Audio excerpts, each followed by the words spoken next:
आए कंस मामा की 10 खास बातें जानेंगे तो चौंक जाएंगे। कंस का जन्म राजा उग्रसेन और रानी पद्मावती के यहाँ हुआ था।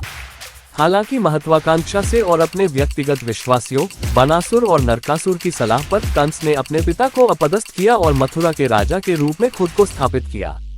कंस ने मगध के राजा जरासंध की बेटियों अस्थि और पृथ्वी से शादी करने का फैसला किया। भगवान श्री कृष्ण के मामा का नाम था कंस। ये कंस न तो राक्षस, न ही असुर और न ही दानव था। सभी जानते हैं कि कंस के बारे में ये भविष्यवाणी कही गई थी कि उनकी बहन देव का एक पुत्र ही उसे मारेगा। बस इसी भविष्यवाणी के कारण वह दहशत में रहने लायक था। 1. कंस अपने पूर्व जन्म में कालनेमी नामक असुर था जिसे भगवान विष्णु ने मारा था। कालनेमी विरोचन का पुत्र था। देवासुर संग्राम में कालनेमी ने भगवान हरि पर अपने सिंह पर बैठे बड़े वेग से त्रिशूल चलाया, पर हरि ने उस त्रिशूल को पकड़ लिया और उसी से उसको तथा उसके वाहन को मार डाला। अन्य कथा अनुसार युद्ध में उसने अनेक प्रकार की माया फैलाई और ब्रह्मास्त्र का प्रयोग किया। वह तारकामे में हरि के चक्र में मारा गया। 2. कालनेमी ने कंस के रूप में उग्रसेन के यहाँ जन्म लिया।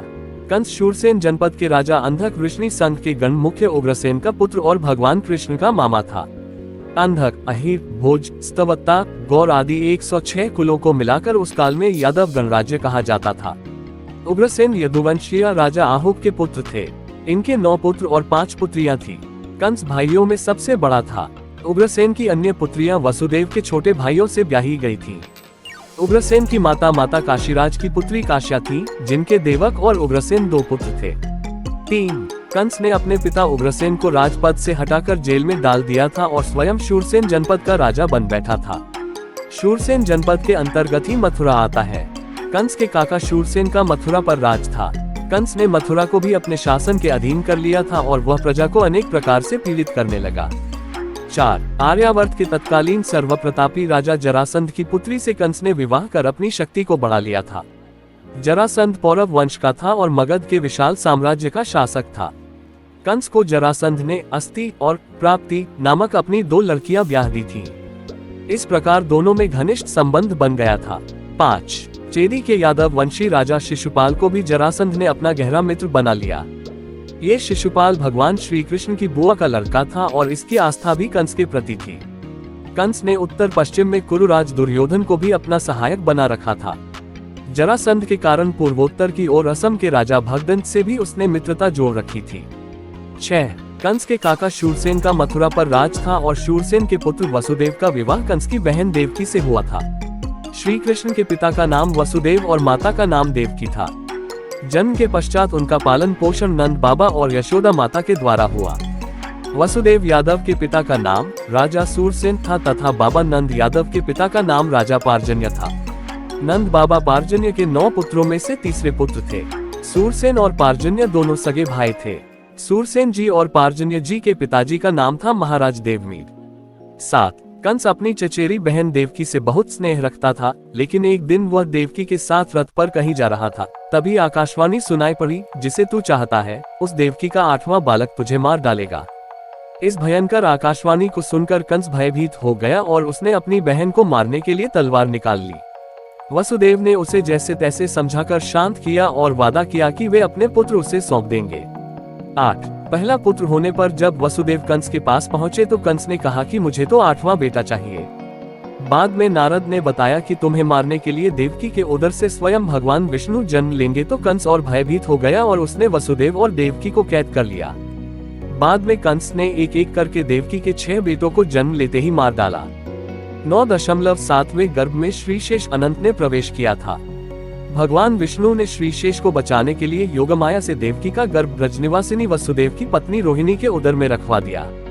तदनंतर 8वें बेटे की बारी में श्रीहरि ने स्वयं देवकी के उदर से पूर्ण अवतार लिया। कृष्ण के जन्म लेते ही माया के प्रभाव से सभी संतरी सो गए और जेल के दरवाजे अपने आप खुलते गए। वसुदेव मथुरा की जेल से शिशु कृष्ण को लेकर नंद के घर पहुंच गए। बाद में कंस को जब पता चला तो उसके मंत्रियों ने अपने प्रदेश के सभी नवजात शिशुओं को मारना प्रारंभ कर दिया। बाद में उसे कृष्ण के नंद के घर होने का पता चला तो उसने अनेक आसुरी प्रवृत्ति वाले लोगों से कृष्ण को मरवाना चाहा, पर सभी कृष्ण तथा बलराम के हाथों मारे गए। तब योजना अनुसार कंस ने एक समारोह के अवसर पर कृष्ण तथा बलराम को आमंत्रित किया। वह वहीं पर कृष्ण को मारना चाहता था, किंतु कृष्ण ने उस समारोह में कंस को बालों से पकड़कर उसकी गद्दी से खींचकर उसे भूमि पर पटक दिया और इसके बाद उसका वध कर दिया। कंस को मारने के बाद देवकी तथा वसुदेव को मुक्त किया और उन्होंने माता पिता के चरणों में वंदना की। 10. कंस का वध करने के पश्चात कृष्ण और बलदेव ने कंस के पिता उग्रसेन को पुनः राजा बना दिया। उग्रसेन के 9 पुत्र थे, उनमें कंस ज्येष्ठ था। उनके नाम हैं न्यग्रोध, सुनामा, कंक, शंकु, अजभू, राष्ट्रपाल, योधमुष्टि और सुमुष्टिद। उनके कंसा, कंसवती, सतंतु, राष्ट्रपली और कनका नाम की 5 बहनें थीं।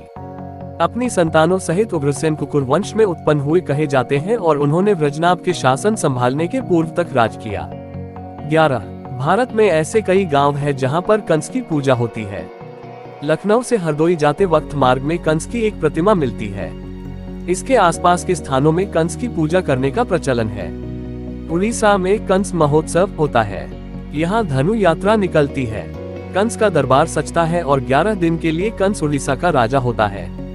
कंस बने इस पात्र की इतनी चलती है कि यह राज्य के मुख्यमंत्री को भी इन 11 दिनों में तलब कर सकता है। कहते हैं कि कंस के राज्य में जनता प्रताड़ित जरूर थी, लेकिन सभी अनुशासन में रहती थी और उन्हें सभी तरह की सुविधाएं भी उपलब्ध थी।